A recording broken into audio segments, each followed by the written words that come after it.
Few names in wrestling are as legendary, or as larger than life, as Hulk Hogan. From his signature handlebar mustache to his iconic Hulkamania shirt, Hogan became more than a wrestler. He became a pop culture phenomenon.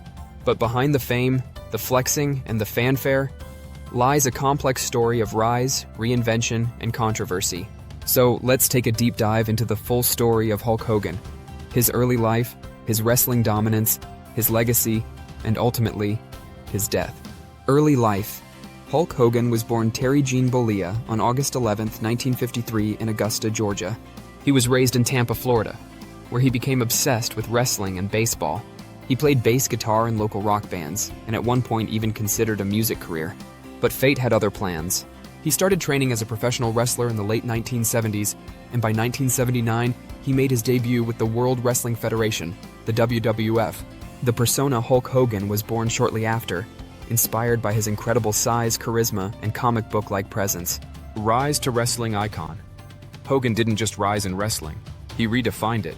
In 1984, Hulk Hogan defeated the Iron Sheik for the WWF Championship. That match launched the era known as Hulkamania, with catchphrases like, "What you gonna do, brother?" and his trademark poses. Hogan became the face of wrestling in the 1980s. He headlined WrestleMania Y in 1985, teaming with Mr. T in a celebrity-infused spectacle that changed wrestling forever. For the next decade, Hogan was the main event at nearly every major wrestling show. He defeated legends like Andre the Giant, Randy Savage, and Ultimate Warrior. He was everywhere, from action figures to cartoons, from cereal boxes to movies. Crossing into Hollywood in the late 1980s and early 90s, Hogan dipped into acting. His most famous films included No Holds Barred, Suburban Commando, and Mr. Nanny. He also had his own animated series, Hulk Hogan's Rockin' Wrestling. Though critics didn't always love his acting, audiences couldn't get enough of him. WCW and the NWO era in 1994, Hogan made a shocking jump to WCW, World Championship Wrestling. There he shook things up again. In 1996, Hulk Hogan turned heel, becoming a villain for the first time in his career. He formed the infamous New World Order, NWO, with Kevin Nash and Scott Hall. Fans were stunned. Hogan reinvented himself as Hollywood Hogan and once again became wrestling's biggest draw. WCW dominated ratings for several years, thanks largely to Hogan and the NWO storyline. Returned to WWE in late career. After WCW was bought out by the WWE in 2001, Hogan eventually returned to the company in 2002. One of his most memorable moments was his epic match against The Rock at WrestleMania 88. It was old school versus new school, and the crowd went absolutely wild.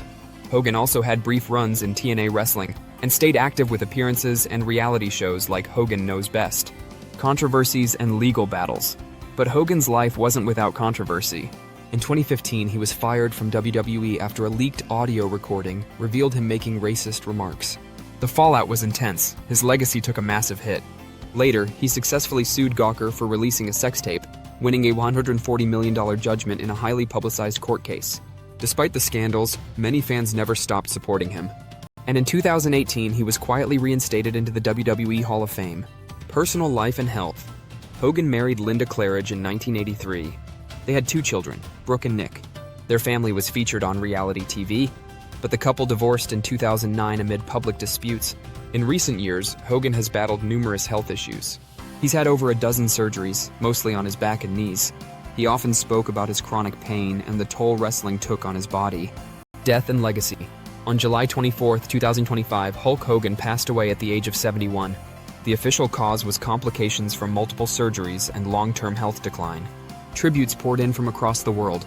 From wrestling legends, fans, celebrities, and media, Hogan wasn't just a wrestling icon, he was a cultural landmark.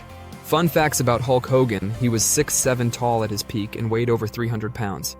Hogan once wrestled over 400 days in a single year due to double bookings across countries. He was offered the lead role in The Expendables before Sylvester Stallone took it. His real-life pasta restaurant was named Pastamania. Hulk Hogan was so popular in the 1980s that he had his own Saturday morning cartoon and comic book series. Hogan's legacy is complicated, a mix of undeniable impact and personal flaws. But there's no denying this. He changed wrestling forever. He inspired millions. And he was, at his peak, one of the most recognized faces on the planet. Whether you loved him, hated him, or grew up cheering him, there will never be another Hulk Hogan. Thanks for watching. Subscribe to Favio Fun Facts for more epic stories from pop culture history.